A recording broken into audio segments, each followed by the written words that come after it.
খুব অল্প সময়ে তার সম্পর্কে কিছু বলে শেষ করা যাবে না। মাননীয় স্পিকার, এই ধরনের মানুষগুলো যারা পৃথিবীতে আসেন অল্প সময়ের জন্যে, যতটুকু সময় থাকেন তারা তাদের অবস্থানটুকু জানিয়ে দিয়ে যান। ব্যারিস্টার জমিদার সরকার সাহেব ছিলেন সেলফ মেড ম্যান। নিজের মেধা দিয়ে তিনি বড় হয়েছেন, লেখাপড়া করেছেন, সুদূর যুক্তরাজ্যে গিয়ে লিঙ্কনস ইন থেকে ব্যারিস্টার হয়ে এসেছেন এবং তারপরে তার কর্মজীবনে তিনি কখনো পিছনে ফিরে তাকাননি।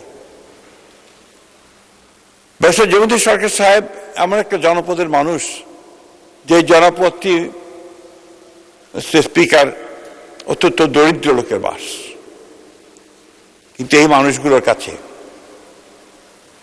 অত্যন্ত জনপ্রিয়। তারা এখনো তাকে মনে করে যে ব্যারিস্টার জমিদার সরকার তাদের অভিভাবক, সেভাবেই তারা তাকে চেনে। কোনোদিন কোন নির্বাচনে পরাজিত হননি। সাধারণ মানুষের অতি প্রিয় এই মানুষটি শুধু উত্তরবঙ্গের ওই সুদূর উত্তরে নয়, ঢাকাতেও কিন্তু তিনি নির্বাচিত হয়েছিলেন মাননীয় স্পিকার। তার সারা জীবনে তিনি যখন যেখানে কাজ করেছেন পরম নিষ্ঠা আন্তরিকতার সঙ্গে কাজ করেছেন। ছাত্র জীবনে বাম রাজনীতির সঙ্গে জড়িত ছিলেন। পরবর্তী সময়ে শহীদ প্রেসিডেন্ট জিয়াউর রহমানের রাজনীতি এবং তার নীতির প্রতি তিনি আকৃষ্ট হয়ে প্রথমে জাগদল এবং তারপরে তিনি বিএনপি অর্থাৎ জাতীয়তাবাদী দলে যোগ দেন। একে প্রতিষ্ঠা লগ্ন থেকে তিনি ছিলেন এবং বারবার তিনি তার নেতৃত্বে ছিলেন, স্থায়ী কমিটির সদস্য ছিলেন এবং যতবার বিএনপি সরকার গঠন করেছে ততবার তিনি মন্ত্রী ছিলেন মাননীয় স্পিকার। ইউভি প্রোটেকশন যুক্ত Tibet luxury talcum powder, the next generation fragrance.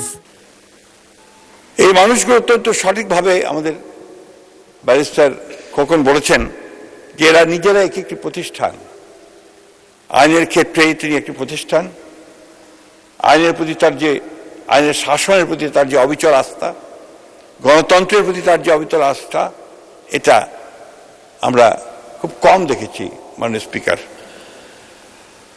কতগুলো বিষয়ে তিনি একেবারে আপোষহীন ছিলেন।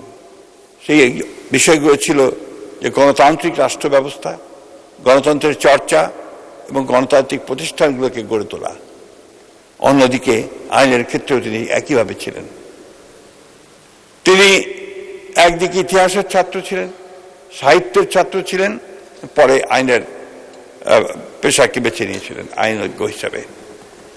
যে কোনো বিষয়ে তিনি অবলীলায় অনেকক্ষণ ধরে কথা বলতে পারতেন, অত্যন্ত জ্ঞান ও গর্ব বক্তব্য রাখতে পারতেন। আমাদের সকলের কাছে তিনি অনুসরণীয়।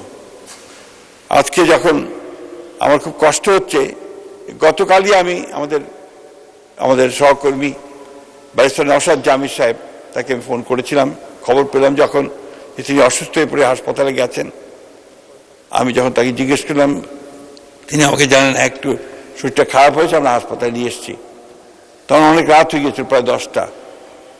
তা আপনি কালকে সকালে আসেন। সেই সকাল আর আসেনি স্পিকার, ভোর 4:15 তিনি চলে গেছেন। এই জন্য আমার নিজেকে অপরাধী মনে হয় যে আমি শেষ সময়টুকু তাকে দেখতে যেতে পারিনি।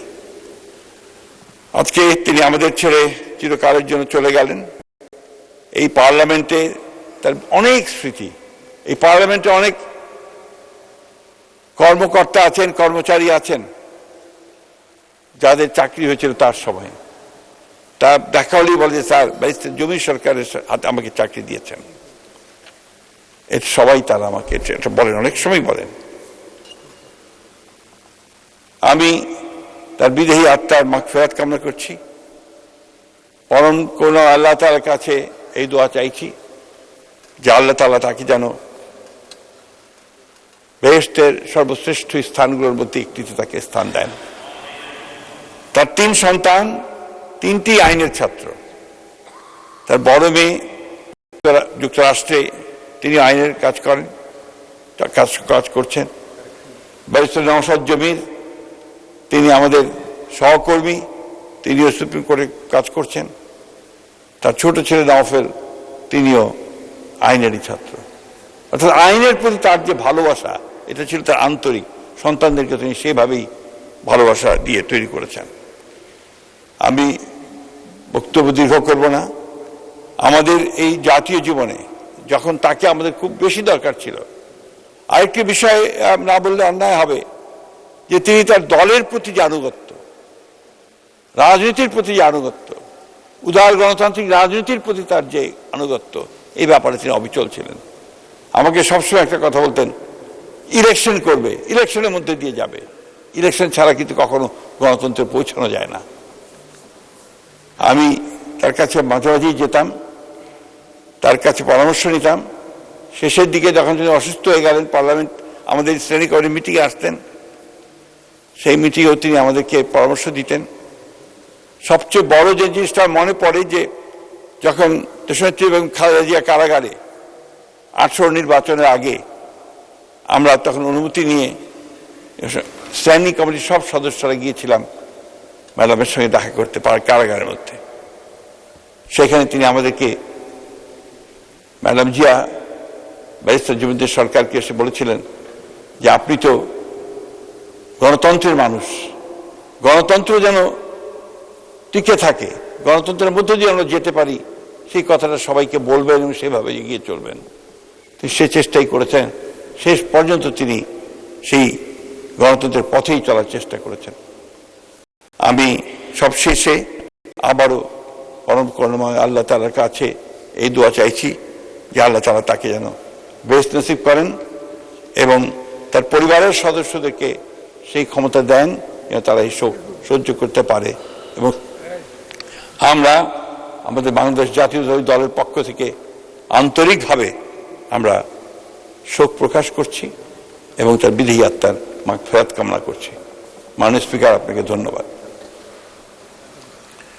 মাননীয় সদস্যবৃন্দ, জাতি এক মহান রাজনীতিক, আইনজ্ঞ এবং একজন সাদা মনের মানুষকে হারিয়েছে। আপনাদের বক্তব্য শুনে আমিও আবেগাপ্লুত হয়ে পড়েছি। আমিও কয়েকটি সংসদে তার সহকর্মী ছিলাম। আপনাদের ওখানে বসেই এই চেয়ার থেকে তিনি যখন অত্যন্ত সুন্দরভাবে এই সংসদকে পরিচালনা করতেন, সেটি দেখে মুগ্ধ হয়েছি। বিশিষ্ট আইনজীবী ছিলেন তিনি, শহীদ রাষ্ট্রপতি জিয়াউর রহমানের এবং দেশনেত্রী বেগম খালেদা জিয়ার অত্যন্ত ঘনিষ্ঠ সহযোগী ছিলেন। অত্যন্ত ভালো মনের একজন মানুষ, যার সম্বন্ধে কখনো কারো কাছ থেকে কোনো অভিযোগ শুনতে পাইনি। জাতি এক মহান সন্তানকে হারালো।